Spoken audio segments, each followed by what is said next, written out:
It all began on a chilly autumn evening.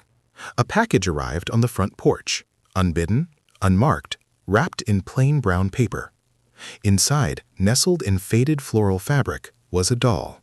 Its porcelain face was unnervingly lifelike, with cheeks dusted in a soft blush and lips painted into a faint, knowing smile. But its eyes were what truly held the gaze. They were deep-set, glassy orbs that seemed to possess a profound, ancient stillness, following you with an unwavering focus as you moved.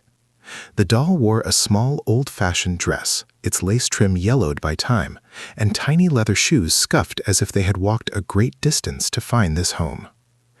No one in the family had ordered it. There was no note, no sender, no explanation. At first, they dismissed it as a simple mistake, a misdelivery intended for a neighbor. Yet as the hours bled into night, a quiet tension began to thread its way through the house.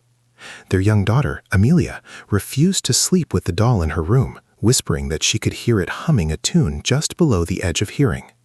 The family dog, a normally gentle creature, would whine and bristle whenever it neared the doll, refusing to even enter the room where it sat.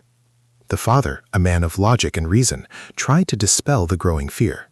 He placed the doll high on a bookshelf in the living room, a silent porcelain sentinel watching over them.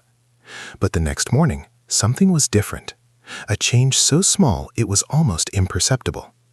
The doll's head was tilted at a slightly different angle.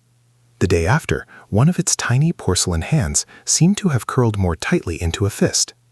These were dismissed as tricks of the light, the settling of the house, the overactive imaginations of a family on edge. The denial, however, could not last. 1 week after its arrival, the family awoke to a profound silence.